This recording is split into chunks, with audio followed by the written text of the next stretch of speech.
नमस्ते दोस्तों। हमारे स्पेशल सेशन 8 PM यानी हर रात 8 बजे हम डिस्कस करते हैं विजन आईएएस की डेली करंट अफेयर। और आज हम डिस्कस कर रहे हैं 28 जनवरी की विजन आईएएस की करंट अफेयर। सेशन स्टार्ट करने से पहले हम आपको बता दें, विजन आईएएस की रिवीजन सेशन भी हमारा जल्द स्टार्ट होने वाला है, जिसमें हम आपको कराएंगे दिसंबर 2021 की करंट अफेयर, जो कि आपको मदद करेगी 5 जून 2022 यूपीएससी प्रीलिम में। चलो स्टार्ट करते हैं आज का सेशन। भारत मध्य एशिया शिखर सम्मेलन आभासी रूप में आयोजित। हम आपको बता दें, भारत ने डिजिटल माध्यम से पहले भारत मध्य एशिया शिखर सम्मेलन की मेजबानी की। इसमें कजाकिस्तान, किर्गिज गणराज्य, ताजिकिस्तान, तुर्कमेनिस्तान और उज्बेकिस्तान के राष्ट्रपतियों ने भाग लिया। इसमें भारत और मध्य एशिया के बीच राजनयिक संबंधों की स्थापना की 30वीं वर्षगांठ के अवसर पर आयोजित किया गया। बात करें हम मध्य एशिया देशों की, तो मध्य एशिया देशों में शामिल हैं कजाकिस्तान, किर्गिस्तान, तजाकिस्तान, तुर्कमेनिस्तान और उज्बेकिस्तान। यानी मध्य एशिया में देश शामिल हैं 5। हम आपको बता दें, अफगानिस्तान सेंट्रल एशिया में यानी मध्य एशिया में नहीं शामिल है। आगे, एक रिपोर्ट के अनुसार जलवायु परिवर्तन के कारण मछलियां अपना पर्यावास व प्रवास मार्ग से कहीं और गमन कर जाएंगी। हाल ही के एक अध्ययन में मछलियों के सीमा पारीय भंडारों पर जलवायु परिवर्तन के प्रभाव का आकलन किया गया है। यह अध्ययन अन्य क्षेत्रों एक्सक्लूसिव इकोनॉमिक जोन के संदर्भ में किया गया है। इसके अलावा अगली खबर है, वो है ग्रीष्मकालीन अभियान 2021-22 के लिए कृषि विषय पर राष्ट्रीय सम्मेलन आयोजित किया जाएगा।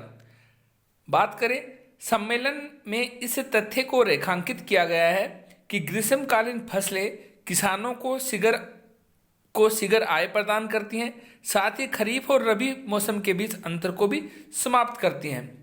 बात करें ग्रीष्मकालीन फसलों की, जायद या ग्रीष्मकालीन फसलों की खेती मार्च और जून के महीनों के बीच में की जाती है।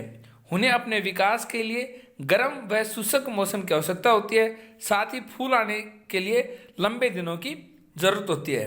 बात करें हम आगे, स्वच्छ भारत मिशन के तहत स्वच्छता स्टार्टअप चैलेंज और ग्रे वाटर प्रबंधन की। आवास और शहरी कार्यालय मंत्रालय ने स्वच्छता स्टार्टअप चैलेंज की शुरुआत की है। इसे एग्नेक्स फ्रैंकिस की डेवलपमेंट के सहयोग से शुरू किया गया है। हम आपको बता दें, इस चैलेंज का उद्देश्य स्वच्छता व अपशिष्ट प्रबंधन क्षेत्र में उत्प्रेरक परिवर्तन को प्रोत्साहित करना है। अगली जो खबर है वो है, विद्युत एवं नवीन और नवीकरणीय ऊर्जा मंत्री ने ऊर्जा भंडार प्रणाली से संबंधित प्रारूप नीति पर की है चर्चा। आगे, भारत ने यूरोपीय संघ के साथ व्यापार वार्ता में अत्यधिक आवश्यकता पर बल दिया। भारत और यूरोपीय संघ व्यापार एवं निवेश समझौते पर वार्ता कर रहे हैं। इस दौरान भारतीय विदेश मंत्री ने कुछ गैर व्यापारिक मुद्दों से संबंधित अपनी मांगों पर सामंजस्य और प्राथमिकता आधारित दृष्टिकोण से विचार करने का आग्रह किया। हम आपको बता दें, भारत और फ्रांस के विदेश मंत्रियों ने एक वर्चुअल बैठक संपन्न की। इसमें हिंद प्रशांत क्षेत्र से जुड़े कई मुद्दों पर सहयोग प्रदान करने पर ध्यान केंद्रित किया गया। इसमें कोविड-19 टीके, नीली अर्थव्यवस्था के लिए विनियमन कनेक्टिविटी परियोजना आदि शामिल हैं।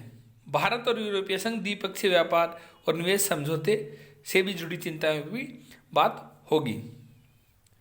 अब बताते हैं कुछ अन्य सुर्खियां। करप्शन परसेप्शन इंडेक्स, इसे ट्रांसपेरेंसी इंटरनेशनल द्वारा जारी किया जाता है।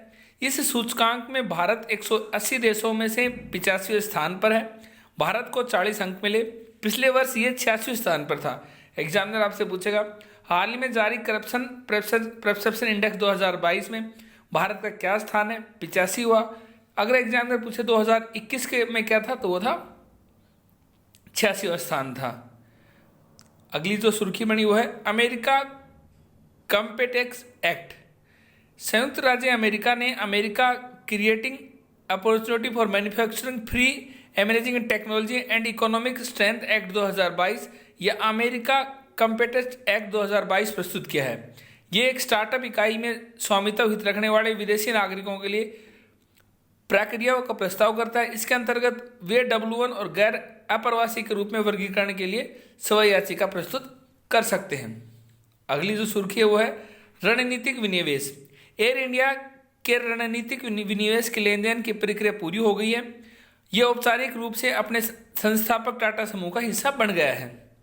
यानी एयर इंडिया ने टाटा समूह का अब अपना पूर्णतः हिस्सा बन गया है। अगली सुर्खी बनी सहसरते बाजार अनुमोदन। भारत के औषधि महानियंत्रक ने देश की व्यावसायिक आबादी के लिए कोवैक्सीन और कोविशील्ड टीकों को सहसरते बाजार अनुमोदन प्रदान किया है। अगली सुर्खी बनी विकेंद्रीय ऐप्स।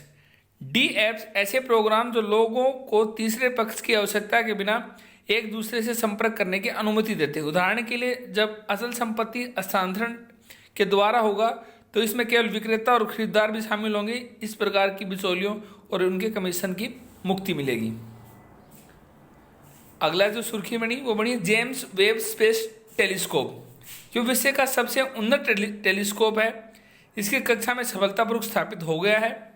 बात करें टेलीस्कोप के बारे में तो JWST एक परिक्रमा करने वाली अवरक्त प्रकाश आधारित वेधशाला है कि नासा, यूरोपीय अंतरिक्ष एजेंसी और कनाडाई अंतरिक्ष एजेंसी के बीच एक अंतर्राष्ट्रीय सहयोग है।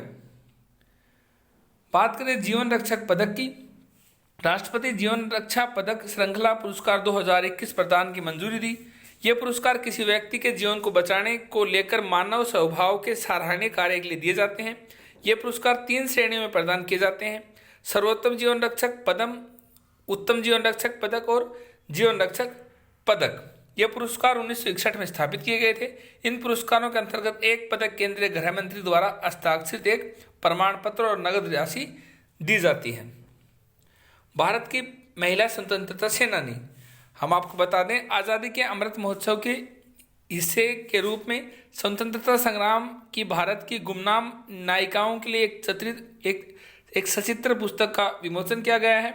स्वतंत्रता संग्राम में शामिल रही महिलाएं। कर्नाटक के उललाल की रानी अबला ने 16वीं शताब्दी में पुर्तगालियों से लड़ाई लड़ी और उन्हें हराया। शिवगंगा की रानी Velu Nachiyar British East India company के विरुद्ध युद्ध लड़ने वाली पहली भारतीय बनी थी। गुलाब कौर ने ब्रिटिश राज के विरुद्ध भारतीयों को लड़ने और उन्हें संगठित करने के लिए अपने जीवन की आकांक्षाओं का त्याग किया था। इसके अलावा दुर्गावती देवी ने जॉन सैंडर्स की हत्या के बाद भगत सिंह को सुरक्षित निकालने में मदद की थी। अगली जो सुर्खी बनी है वो है नार्डिक क्लैंकर नौकाएं। यूनेस्को ने मानवता की अमूर्त सांस्कृतिक विरासत को अपनी सूची में नार्डिक क्लैंकर नौकाओं को शामिल किया है। इसके लिए डेनमार्क, फिनलैंड, आइसलैंड, नॉर्वे और स्वीडन संयुक्त रूप से यूनेस्को से मांग की थी। बात करें क्लैंकर नौकाओं के बारे में, ये नार्डिक क्लैंकर नौकाएं छोटी, खुली और लकड़ी की नौकाएं हैं। नॉर्डिक क्षेत्र के लोग लगभग 2 शताब्दियों से क्लैंकर नावों का निर्माण कर रहे हैं। इन्हें बनाने में बुनियादी तकनीकों का उपयोग किया जाता है। उदाहरण के लिए पतले तख्तों का उपयोग करना। इन्हें धातु की कील, लकड़ी की कील या रस्सी से जोड़ा जाता है।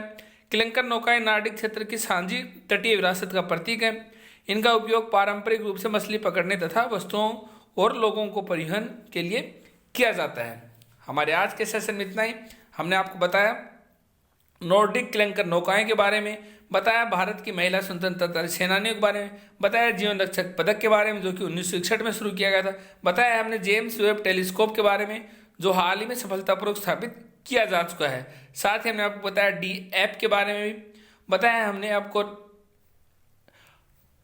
करप्शन परसेप्शन इंडेक्स के बारे में जो हाल ही में भारत का स्थान 85 हुआ है। और हमारे आज के सेशन में इतने जुड़े हमारे साथ हर रोज 8 बजे विजन IAS की डेली करंट अफेयर सेशन में। Thank you.